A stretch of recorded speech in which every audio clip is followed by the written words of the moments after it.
Hey folks, welcome to Spirit-Filled USA, the podcast that's not a podcast, coming to you from the Bourbon Basement in beautiful Morgantown, West Virginia for episode 16. Zach, what are we getting into today? Well, we're feeling sentimental around the holiday season, so we wanted to count through some bottles that we're thankful for this year. Well, let's get into them.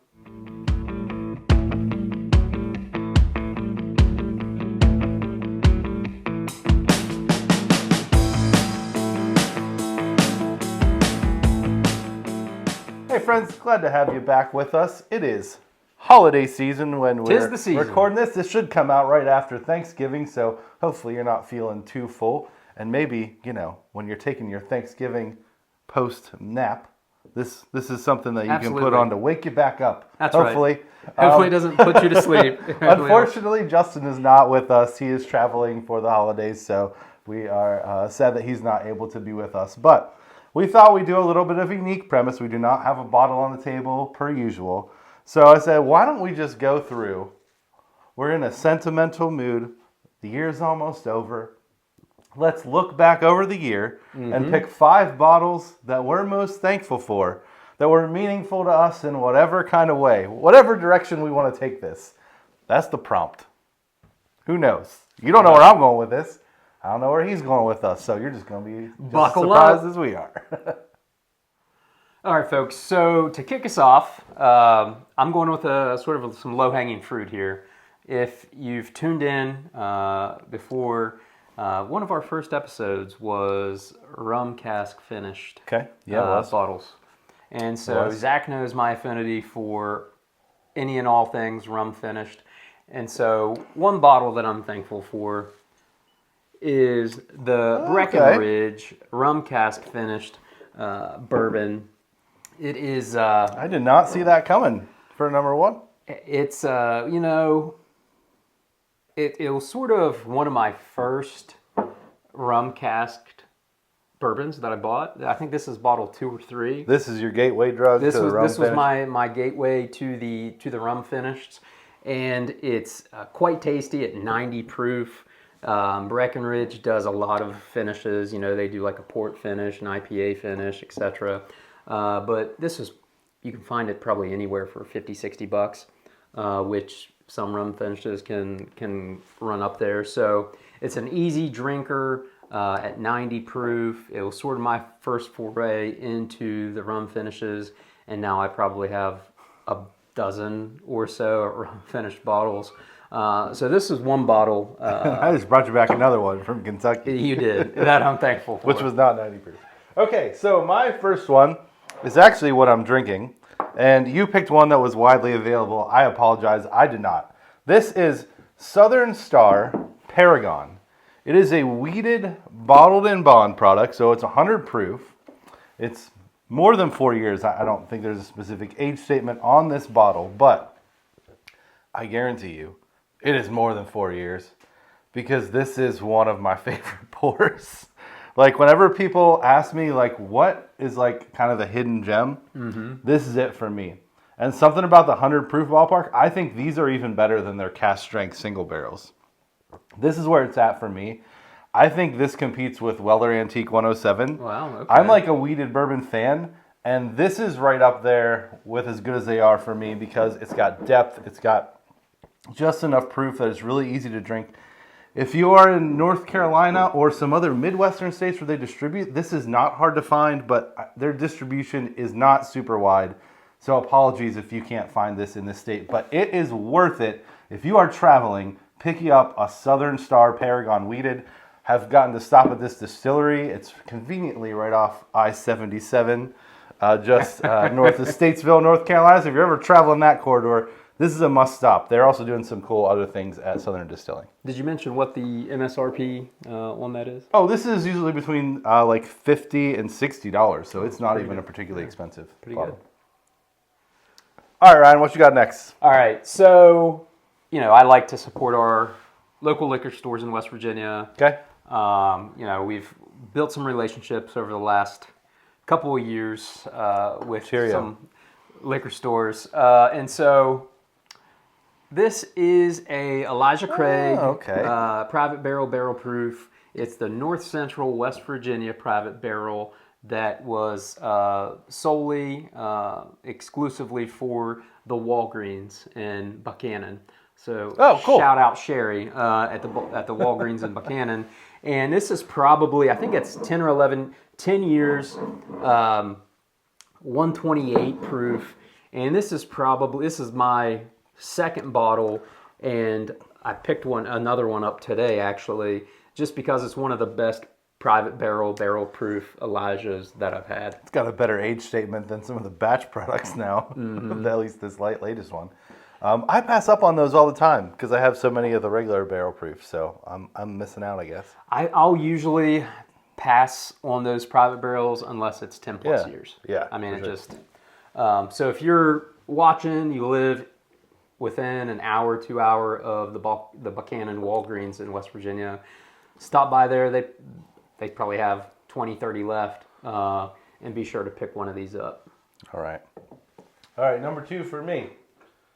This is one that might be a little hard to see on the thing because it's a beautiful label. This is New Riff. It is a single malt. This is their fall 2024. This is aged at least 7 years. This is one I'm thankful for because it's a friendship bottle. Justin actually got me this bottle when he was at the distillery. He kind of pushed me and nudged me and talked me into it because I would not pick an American single malt out on my own. But he was there and trying them, knew my palate well enough. He was like, I'm going to bring this home for you and you're going to take it. Thoughtful guy, that Justin. So he really peer pressured me into it, but I do love it.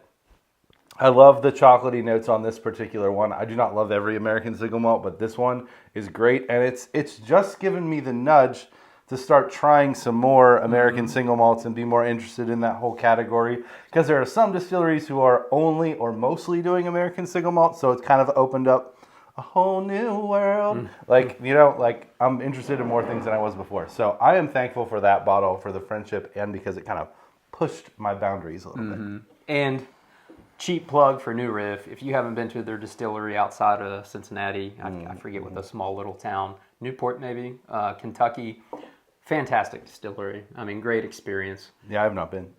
And their bar, the Aquifer, fantastic. They Nice. They basically have the last 50. They have all their bottles that you can. Okay. That you can. So next up for me, Ooh. 1792 Sweet Wheat, Is that? Oh, that's a sweet one. Okay, nice. which is what I have in my glass. All right, And cool. This is probably rough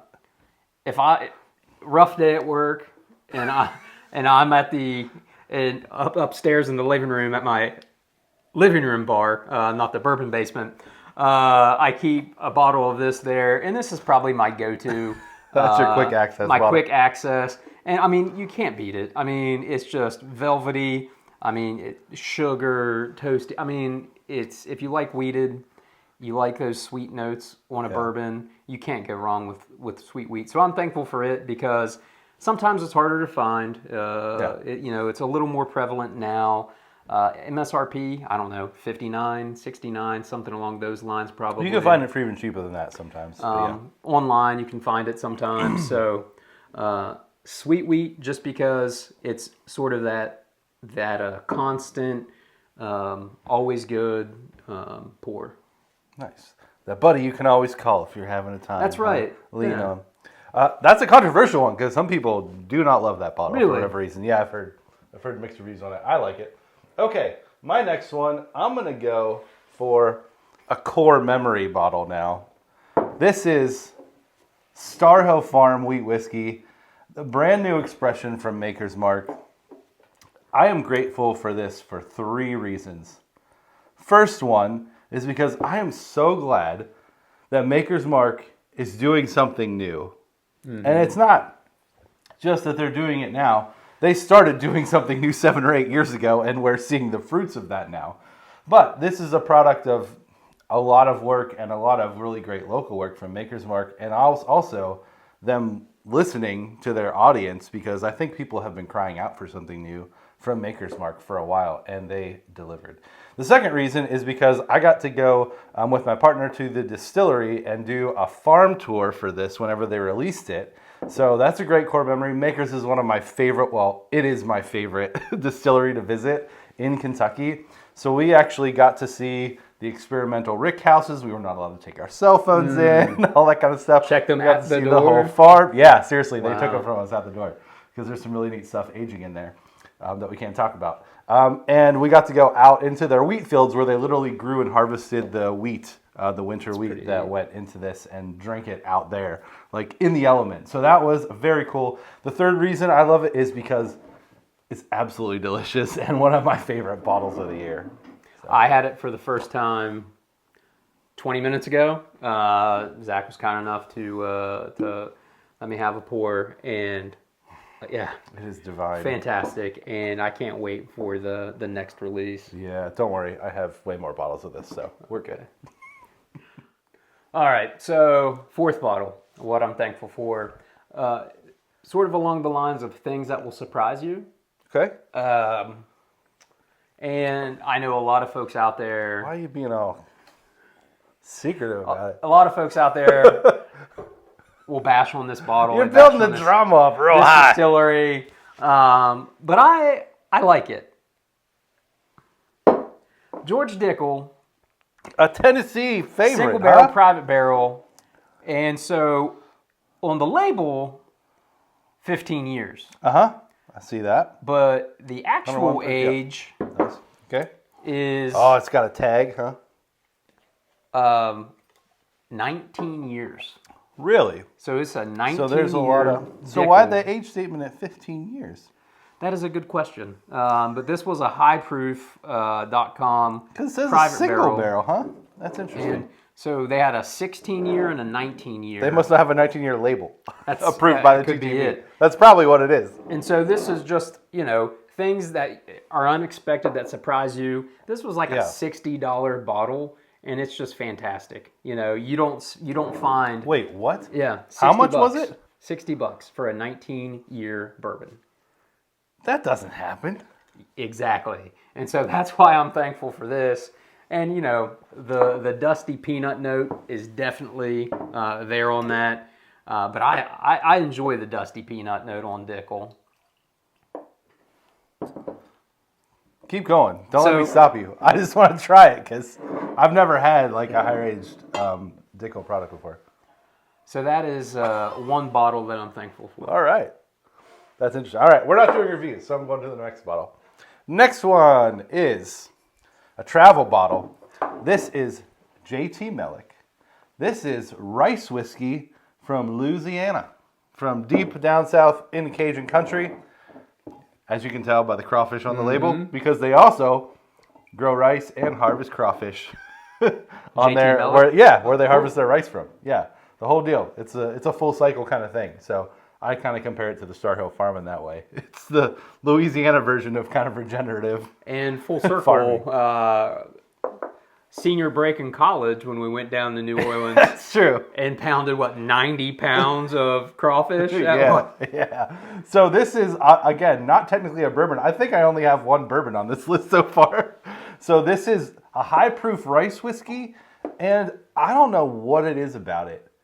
You would not guess. If someone gave it to you blind, you'd be like, yeah, that's a really good, high-aged bourbon. Mm-hmm. And it's not particularly high-aged, but, it's being in Louisiana. I don't know if that rice whiskey handles, the extreme aging and the heat down there a little better. I don't know. That's my theory that is based in almost nothing other than how delicious this bottle is, because it is full of fruit, it is full of oak, it is full of, buttery bread notes, and it has an excellent mouthfeel. If you are ever in Louisiana, Texas, I think up into Arkansas, in that general area, I think that's the only areas you can find this other than ordering it online. It is so worth giving it a shot because it is familiar, but it is also very unique. And I love that about it. It also has kind of that dusty funkiness to it that is just for me, kind of to die for. I can't say enough. Well, about you've that sold bottle. me. I'm definitely going to have a pour after we wrap up here. And they have a few different kinds. Small batch, single barrel. They do a few different variations of that. And so, last bottle that I'm thankful for. I mean, we could probably do 10 each, but Yeah, good. That'd be too. Oh yeah. Yeah, I agree with this one. Smooth Ambler, their founder's cask finish, finished in Vino de Naranja. So basically like orange wine casks, right? That's Yeah. And this is their 7-year. I mean, this is probably my favorite product that's produced in West Virginia. Smooth Ambler, West Virginia distillery. I mean, this and 1792 Sweet Wheat are my two go-tos. If I just, need to take the edge off, or if I'm having a pour or two. I mean, it's fantastic. They're up to 9-year now. Yeah, they're coming. Happy to report they are planning to do another release next year. So 10. It would be their 10-year. Yeah, I think so. So Smooth Ambler, they've historically have sourced a lot of their product, hence Old Scout. But the Founder's Cask Strength is the juice that they actually have distilled at the distillery. And this bottle is amazing, but this whole series, this whole Founder's Cask Finish, there's ryes, there's bourbons out there. Smooth Ambler's doing some special stuff, and they are flying under the radar. They are. And they should be flying less under the radar. They're fantastic. Well, I think it's, you can find their Old Scout and Contradiction pretty much everywhere. Yeah. But I think they're sort of their cask finished series, the distribution's a little harder to find. I just had a single barrel rye from them that was like a festival pick that they had a little competition of their own barrels. It's going to be one of the top 5 ryes for me of the whole year. It is fantastic. Okay, last one, right? We're on the last one? Let's see it. Okay, here we go. To continue the theme of not choosing bourbons, I've got this. I am thankful for Michter's Barrel Strength Rye because this is my comfort bottle. This is when it's a cold winter's night and I'm getting kind of scared and it's getting dark and too late at night. I want to pour this to comfort me, to tuck me in. Because this is when the wolves one of my we're howling out the holler. Go-to bottles. It is so consistent across batches. It is big. It is bold. It is also at the same time soft and like sweet and spicy. It's got all the things that I really love, and I cannot get enough of this product. Would you say it's one of your favorite ryes? Oh yes, absolutely. Zach's a big rye guy. Not so much. I'm working on it. This is, speaking of like gateways, this is a great one if you are into like a little higher proof bourbons and you want to try rye. This is the way to go. If you can find one of those, it's the way to go. So if you were going to Antarctica and were only allowed to take one bottle with you, would it be one of these 5? And if I could take one bottle only with me, one for out 3 of months. these 5 or out of anyone? Out of these 5. Okay, out of these 5. I'm going to choose, if I only get one,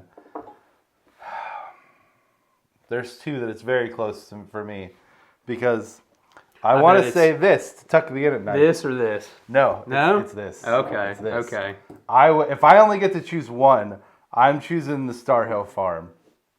Easily. Makes sense. Easily. It's the warm me up the best pour if I'm in Antarctica. If I'm on a desert island, I might choose differently, but I'll choose this if I was on a yeah, there you go. Antarctica. I'm probably going with the Sweet Wheat. You're going with the Sweet Wheat. All right, going with the Sweet Wheat. There it's you go. consistent. It's lovely. Can't go wrong with it. All right, that's beautiful. I also feel like I'd like looking at like a whole line of those bottles. That would be comforting to me too. Very aesthetically pleasing malt. I'm here for all the good graphic design on that. So good stuff. Well, hey, these are the bottles that we are most thankful for. We would be curious to see what your list is. If you have a couple, or even if you have 5 that you want to share, post them up in the comments. We'd love to see it. I'm always interested to see like what other people's go-tos are, because I'm sure they're not even close to the same as what our bottles are. Yep. And I'm going to do a little something here. Okay.